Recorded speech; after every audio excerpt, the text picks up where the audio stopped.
Willem, là, on est à moins 30 mètres sous la terre, dans les crayères de Charles-Heidsieck, et c'est un lieu magique. Absolument, un lieu merveilleux, un lieu chargé d'histoire. Regarde autour de nous ces vraies cathédrales de craie Mmh. qui ont plus de 2000 ans.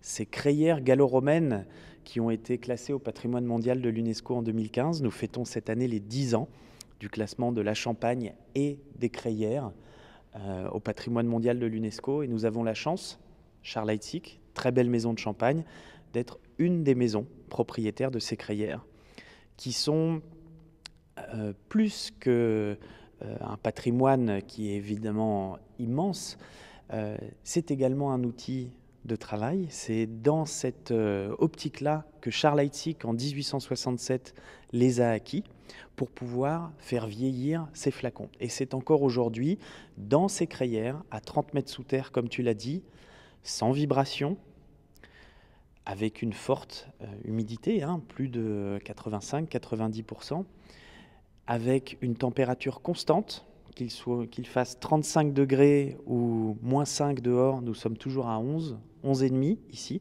C'est donc dans ces conditions merveilleuses, naturelles, que vieillissent tous nos flacons. Et c'est une part de magie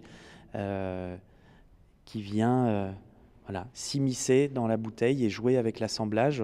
Nous avions un chef de cave qui avait l'habitude de dire que le temps, chez Charles, c'est le 4e cépage. Et c'est assez fantastique. Et derrière nous se dessine une bouteille. Derrière nous se dessine une bouteille. Nous sommes dans la crayère numéro 9, que l'on appelle la crayère bouteille. Et c'est cette forme de crayère, absolument, j'allais dire naturelle, mais creusée par l'homme il y a 2000 ans, qui a donné naissance, qui a donné l'inspiration à notre forme de bouteille aujourd'hui, avec ce cou élancé et ce corps généreux qui permet au lit de se répartir de façon adéquate dans la bouteille et d'enchaîner avec des années de vieillissement. On vient de faire la visite, c'est un véritable labyrinthe, il y a des kilomètres de galeries. Combien de bouteilles sont stockées sous terre? Alors combien de bouteilles? Chut, Non. c'est secret. Ça se compte en millions de bouteilles. Si on prend les différentes maisons de Champagne, les 5 maisons qui sont propriétaires des crayères, les 6 précisément, c'est plus de 300 crayères, 300 pyramides souterraines, pyramides inversées presque. Et c'est plusieurs dizaines de kilomètres de galeries. Rien que chez nous, chez Charles, cela correspond à 4 kilomètres de galeries et 47 crayères. Ce qui est énorme. Donc il y a de quoi se perdre. Parfois, on voit des petites annotations à la craie pour tourner à droite ou à gauche.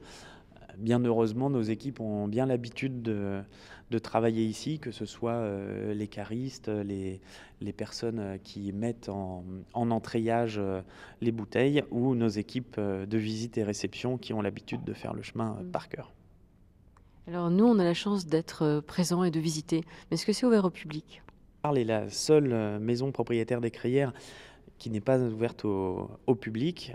Nous accueillons néanmoins tous les jours, quasiment tous les jours de la semaine, nos clients, nos invités, des restaurateurs, des cavistes, des journalistes, des collectionneurs de par le monde.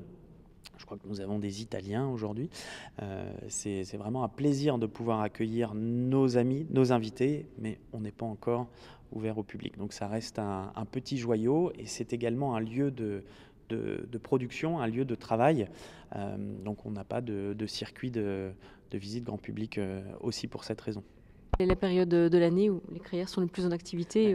Les crayères étant le lieu de vieillissement de nos flacons, les périodes où elles sont le plus en activité, ce sont les périodes où on met nos bouteilles, donc nos tirages récents, en cave, cette fameuse mise en cave, donc qui intervient généralement au printemps, au milieu du printemps, et également un flux constant de dégorgement quand il faut aller terminer le vieillissement de ces bouteilles, évacuer les lits et puis dégorger et mettre le bouchon avec le muselet sur les bouteilles. Donc on va dire que la grosse activité, c'est vraiment chaque année quand nos nouveaux bébés viennent passer du temps en cave au printemps. Mais c'est une C'est un balai constant dans l'année. Quel est le plus ancien flacon que je pourrais trouver à 30 mètres sous terre dans les crayères, bien conservé? Alors il faudrait bien chercher.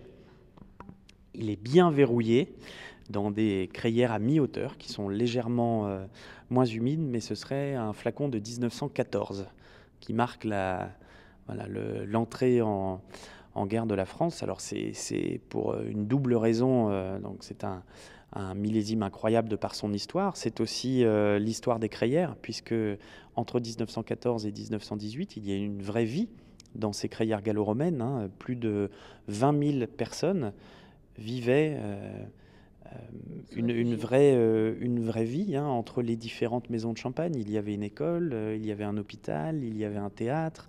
Vous pouviez voir des poules courir, des endives, des choux être cultivés. Il y avait vraiment une vie souterraine, puisque Reims s'est fait bombarder à hauteur de 1000 bombes par jour pendant 1000 jours.